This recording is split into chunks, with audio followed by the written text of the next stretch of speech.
Day 677 of doing a LeetCode problem every day until I get a job. All right, y'all, we're back again. Another day, another LeetCode problem where we're doing daily LeetCode problems. And today we have question number 2839. Check if strings can be made equal with operations 1. The difficulty level is easy, so you already know we're going to keep the solution as simple and easy to understand as possible. But before we get started, y'all, don't forget to like, hype, subscribe, comment, and share. And if you need any new Apple AirPods, go on and check out that link in the description so you can get you some. Now let's see what the question says. You are given two strings S1 and S2, both of length 4, consisting of lowercase English letters. You can apply the following operation on any of the two strings any number of times. Choose any two indices I and j such that j minus I equals 2, then swap the two characters at those indices in the string. Return true if you can make the strings S1 and S2 equal and false otherwise. All right, y'all, so that sounds simple enough, but let's go ahead and take a look at these examples anyway, just to make sure that we are doing this problem correctly. So, in example 1, we have our input S1 equals a string A, B, C, D, and S2 equals a string C, D, A, B. The output is true because we can swap, or we can do the following operations on S1. So hold on, let me copy and paste this over here so y'all can see what's going on. Boom. So this is the operation that we need to do right here. This is the only operation. Choose any two indices I and j such that j minus I equals 2, then swap the two characters at those indices in the string. So let's look at the explanation. It says we're going to choose the indices I equals 0 and j equals 2. So that fits the requirement, right? Because 2 minus 0 is going to equal 2. So we're going to choose these indices in S1, right? So in S2. We're going to choose these two, and we are going to swap them. Hold on.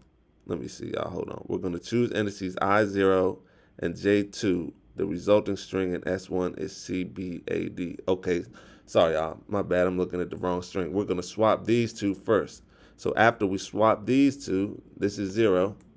Boom, that's going to become a C, and this is 2. So this is now going to become an A. Boom. So we just swap the A with the C right here at index 0 and index 2. Boom.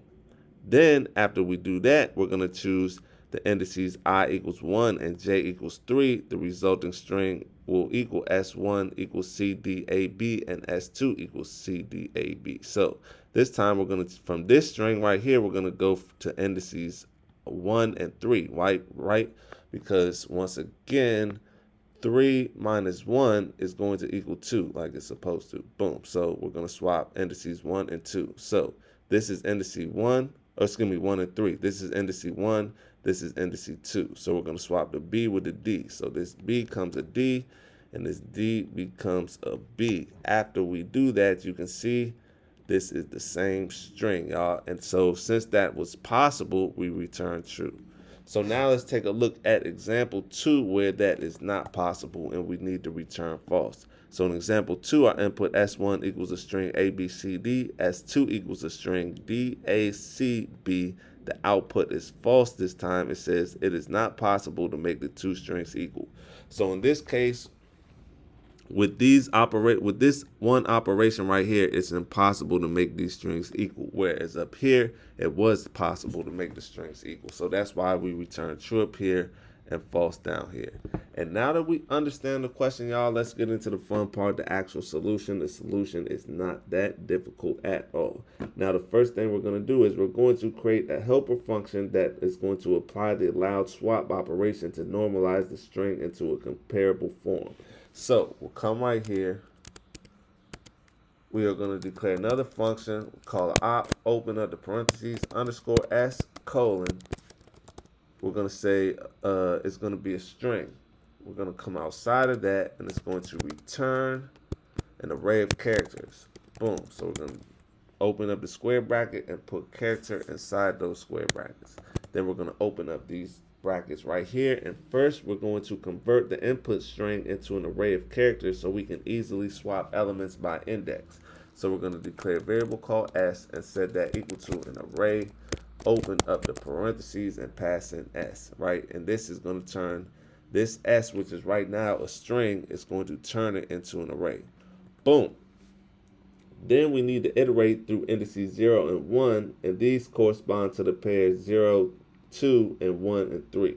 So we're going to say, because remember, it's always going to have a length of 4. So we're going to say for I in 0 dot dot dot 1 where S square bracket of I, so S square bracket of I is greater than S square bracket I plus 2. Sorry, y'all. Boom.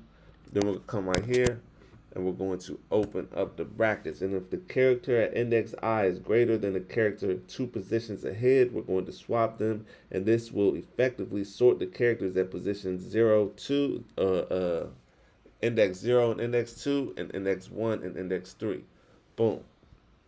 So, like when I say index 0 and 2, I mean this.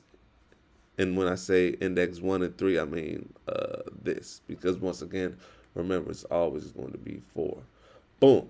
So we are just going to say s.swap at, open up the parentheses, I, comma, I plus 2, y'all. Boom. Then we need to return the transformed character array by coming underneath this for loop right here. We're going to say return S, because remember, that's just this helper function. Then we're going to come to the main function and we're going to say return op square, open up the parentheses, S1 equals op, open up the parentheses, S2. Boom, y'all. That's all she wrote. Let's give it a run. Make sure it runs properly before we submit it. And it's accepted, so let's go ahead and submit it. Make sure it's still accepted after we submit it.